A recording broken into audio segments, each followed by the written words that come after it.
आप चुप है,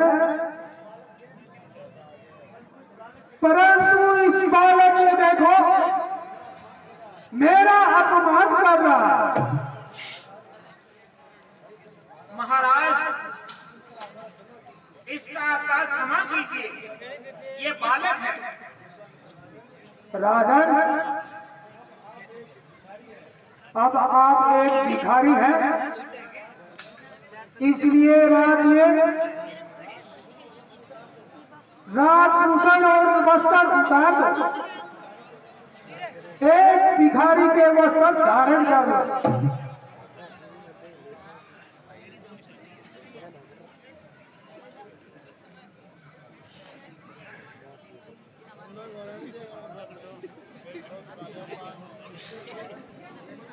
लीजिए महाराज, मैंने ये वस्त्र उतार दिए हैं। अपनी रानी और बेटे से भी कहो कि ये जो राजवस्त्र है ये सब उतार दे और आप इतने दे हुए वस्त्र पहन ले। महाराज, आपके कहने की आवश्यकता ही नहीं है। मेरे स्वामी ने गेरुए वस्त्र धारण किए हैं, तो मैं किस तरह बहुमूल्य वस्त्र धारण कर सकती हूँ? राजन, इस बालक से भी आज कहो कि ये राजवस्त्र उतार दे। महाराज, इस पर दया कीजिए, ये बच्चा है। हाँ महाराज, इस पर तो दया कीजिए। क्यों? ये बालक है महाराज, ये हट करेगा।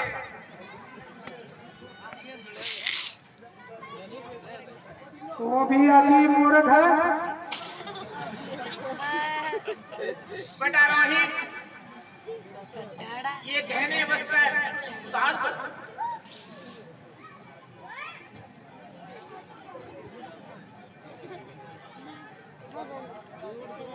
हाँ बेटा, उतार दो। लीजिए महाराज, अब बोलो हमारे लिए क्या आज्ञा है। हाँ, आज्ञा है, अब तू जहाँ जाएगा जहाँ अंजल ले जाएगा वहीं चले जाएंगे। ठीक है राजन। चलो रानी, प्रणाम मिलेगा। आयुष्मान का।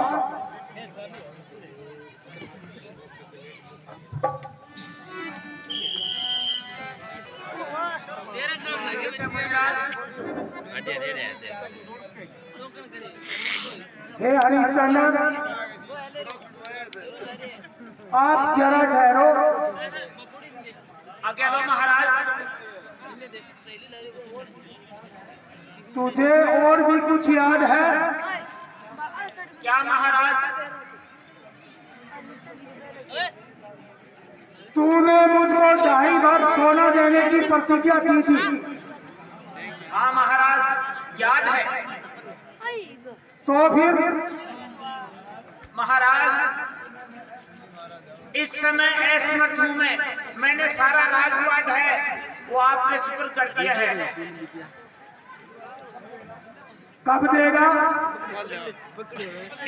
मुनिवर, जिस समय मेरे पास होगा मैं आपका यह कर्जा अदा कर दूंगा। वाह, कई दिनों का क्या मतलब हुआ? दिनों की सीमा बता। अच्छा महाराज, मैं 1 महीने के बीच में आपके पैसे दे दूंगा, 2.5 पर सोना दे दूंगा। अगर कोई प्रबंध पहले हो गया तो मैं पहले अदा कर दूंगा। बहुत अच्छा। हे मेरे चेले नक्षत्र, बोलो महाराज, तू इनके साथ जा और 1 माह तक तू 2.5 बार सोना लेकर के इनसे वापस आ। ठीक है महाराज। परंतु एक मास में एक भी दिन ज्यादा अधिक नहीं लगना चाहिए। चेले नक्षत्र जरा इधर आ। ठीक है महाराज, समझ गया समझ गया।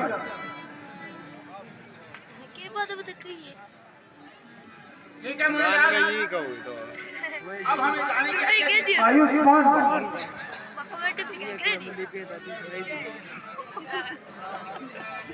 ना बोलिए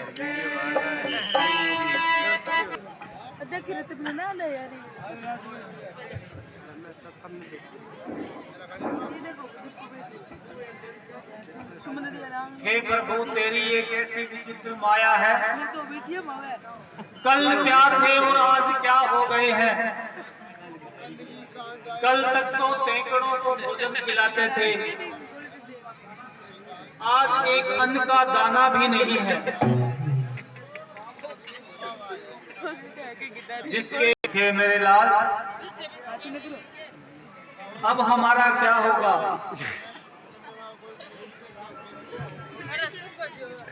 हे मेरे लाल, तू अब थक गया होगा। चुप हो जा। तुझको मैं कंधे पर उठा लूं।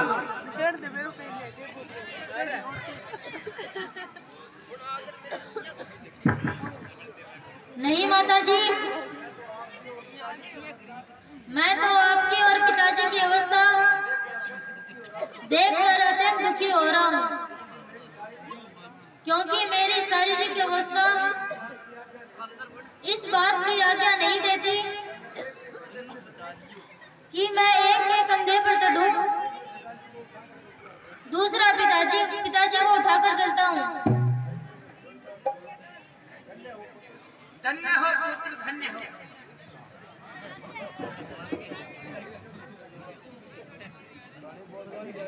अरे हरिश्चंद्र, तुम्हें अपने पुत्र की कुड़ी है, अरे हमारा कोई लड़ाई देना नहीं है। नहीं महाराज, आप आज्ञा कीजिए। अब मैं यात्रा आरंभ करूंगा। जैसी आपकी इच्छा हो।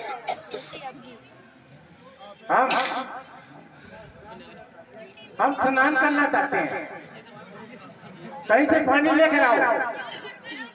बहुत अच्छा महाराज, मैं कहीं से पानी की व्यवस्था करता हूँ।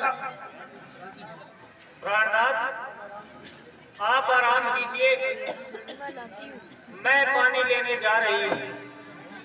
नहीं पिए, ये जंगल का मामला है, तुम्हारा जाना उचित नहीं है। आप ये कैसी भोली बातें करते हो। मैंने तो जीवन ही जंगलों में बिताया है।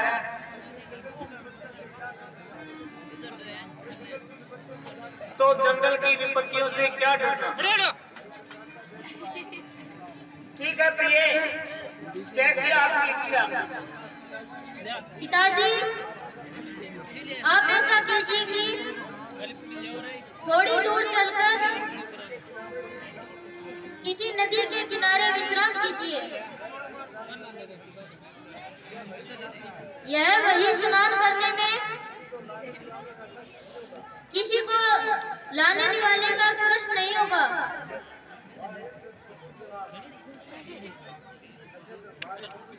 वाह रे चतुर चला, अगर इन तकलीफों से डरता तो घर से क्यों आया। मैं नदी पर क्यों स्नान करूंगा, मैं तो यहाँ पर करूंगा।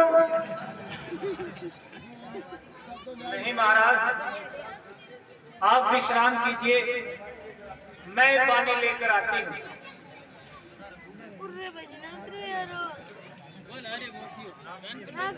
अरे चंदर, आज्ञा करो महाराज।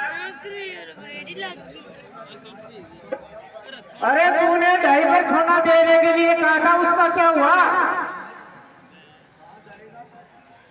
कहाँ जाएगा, किसे लेगा। मेरा काशी जाने का विचार है महाराज, वहीं से मैं आपको खर्चे का कुछ प्रबंध करूंगा। वहाँ कौन है तेरा? वहाँ तेरा कोई बाप बैठा है जो इस कदर सोना देगा? परमेश्वर ही कोई सूरज बनाएगा महाराज। अच्छा, परमेश्वर ने कोई खजाना बना रखा है? उसको सब सामर्थ्य है, वो जो करता है वैसी होती है। अरे मैं तुझे एक उपाय बताता हूँ जिससे सांप भी मर जाए और लाठी भी ना टूटे। बताइए महाराज। तू इतना कह दे कि 2.5 सोना मैं नहीं दे सकता, तो तूने कोई प्रतिज्ञा तो करी नहीं है। सब तक गल में प्राण है, जीवा कोई बोलने की शक्ति है। तब तक ऐसा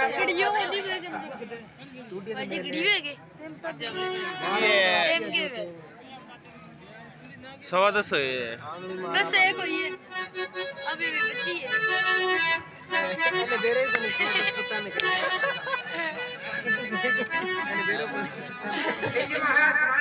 सवा 10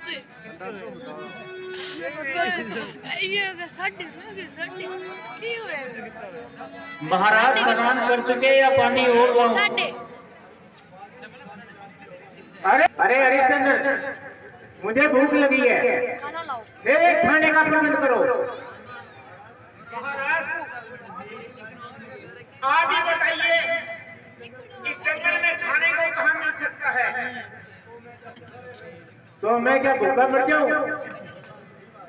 नहीं महाराज, भूखे न रहो, ये हरी हरी घास खा लो। अरे बहुत चक्कर करता, मैं क्या हरी घास लूंगा? ऐसी बेहुदा बकवास मत करो। क्या मैं क्या घास खाऊंगा?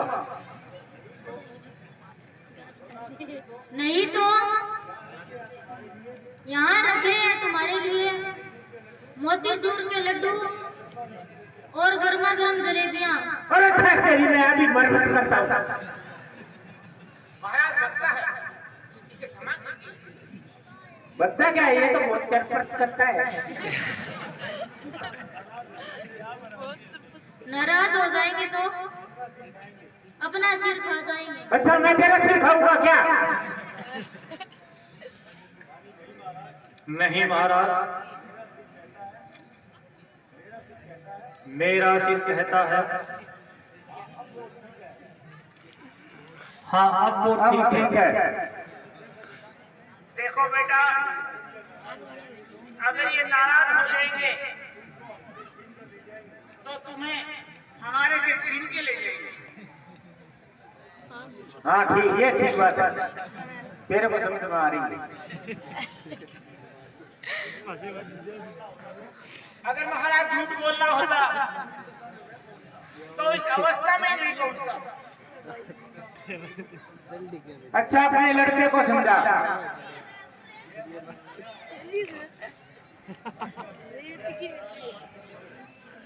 अभी ये सोया है, जरा आराम करने दो। यह शाम तक नहीं उठेगा। क्या हम यहीं बैठे रहेंगे? मालूम होता है कि तुमने मेरी नींद से नहीं उठता। महाराज आप तो अभी कह रहे थे मुझे बिल्कुल नींद नहीं आई और आप सो भी गए।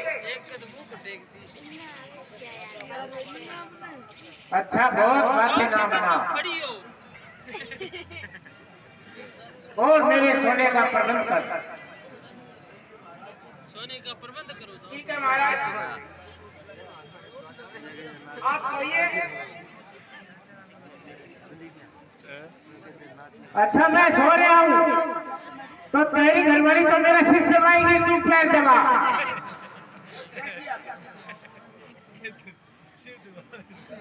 तुम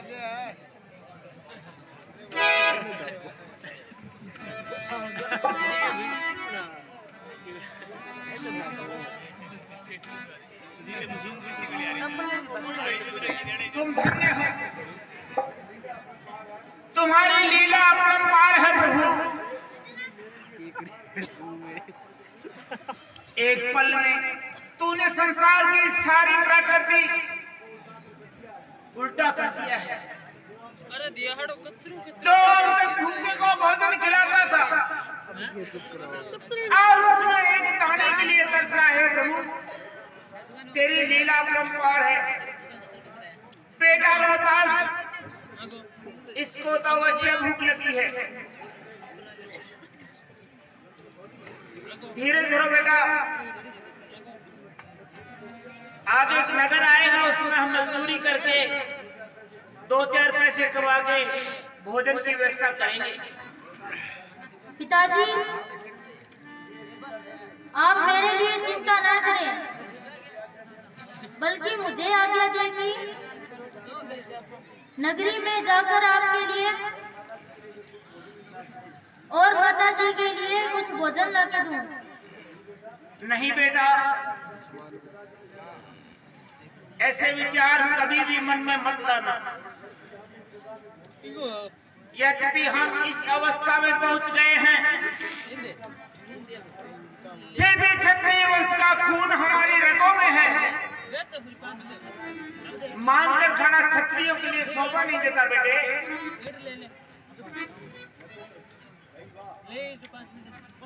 ओहो, नींद ही नहीं आई।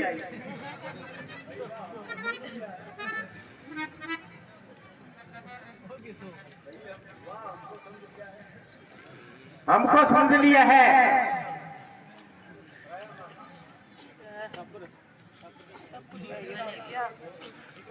आपको पैसे का कुछ भी फिक्र नहीं है, और बेटे और पत्नी का ख्याल। नहीं महाराज, मुझे आपके कर्जे का और आपका बहुत फिक्र है। तो तेरे फिक्र को शायद मिला के चाटू क्या, और तू या बिठाओ। तेरी परीक्षा काशी तक जाने की है, तो अब मेरा सिर्फ कर्जा दे दो। महाराज, अभी आकर बैठे काशी में, जरा धीर करो, कोई न कोई रास्ता निकल ही जाएगा। तो फिर यहाँ क्यों बैठा है?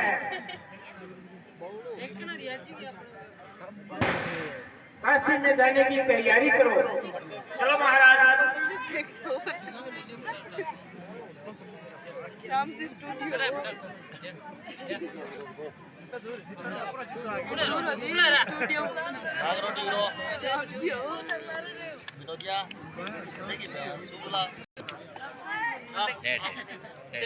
देखी चढ़ रहा ले कौन है वो है वो ना कर रहा है देख रही हो जा वो लारी बिसना यार कौन हारो बनती है तो बजा रे।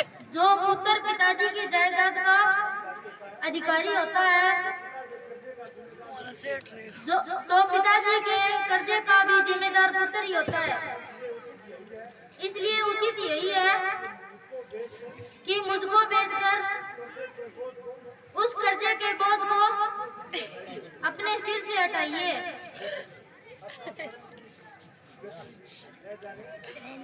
अच्छा, इस काम की गति नहीं जाने क्या क्या दुख दिखलाएगी, ये किसे मालूम था।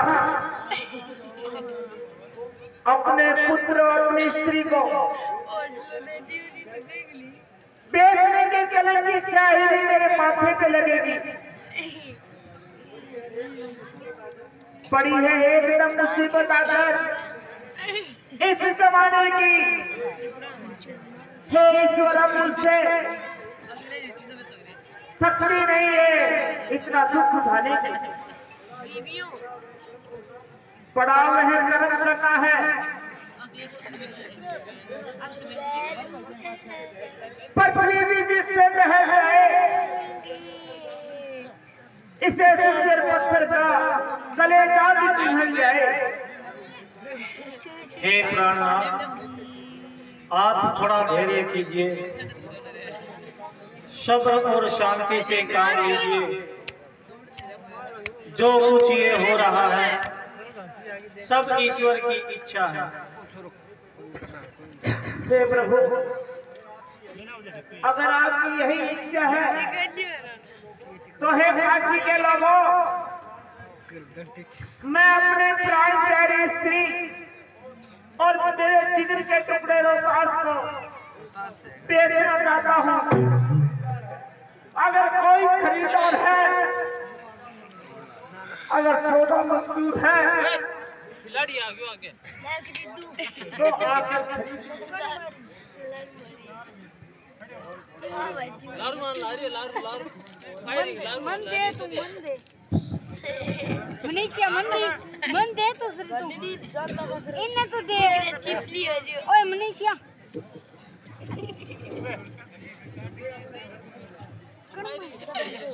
मुझे अपने घर में काम काज करने वाली औरत की जरूरत है। कितने दाम लेगा? महाराज, मुझे इस ब्राह्मण को 2.5 गज सोना देना है, यही इसकी कीमत है। मुझे तेरे कर्जे से मतलब नहीं है। 1 बार सोना लेना है तो बोलो। सेठ जी, मुझे स्वीकार है, लाइए 1 बार सोना दीजिए और मेरी ये प्राण प्यारी तारा और बेटे रोहतास को मैं आपसे सुपुर्द करता हूँ।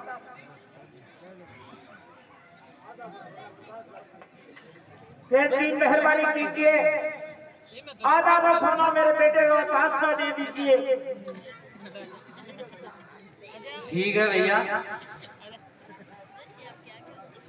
मैं तुम्हें सोना देने के लिए तैयार हूँ। मैं सोना लेने जा रहा हूँ। अरे मेरे को तो 2.5 कर दे भाई।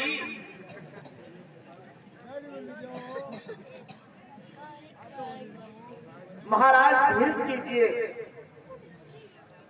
आपका मैं कर्जा उतार के ही दम लूंगा। जल्दी करो भाई, मैं लेट हो रहा हूँ।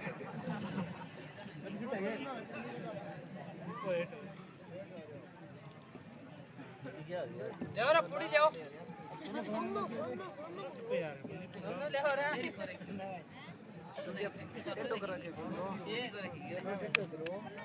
ओए हां तो सीधो करे हेलो ए ला रे रे ओए ला रे ये लीजिए महाराज, ओए ये 1.5 बार सोना है। तो फिर 1 बार और दे। खिलाड़ी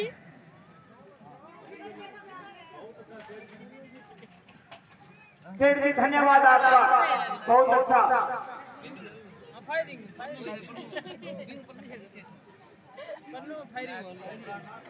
हे प्राणनाथ, अगर इस जीवन में कभी दर्शन नसीब हुआ तो इसलिए मैं हाथ जोड़कर आपसे प्रार्थना करती हूँ कि मेरा अपराध क्षमा करना और मेरी भूल चूक को भूल जाना। अब से न कर दे रहा बेटे रोहतास, मेरे जिगर के टुकड़े, हम लोग हो जाने अरे भाई चलो भाई, हरिश्चंद्र चलो। 1 बार सोना और बाकी है। ठीक है बेटे।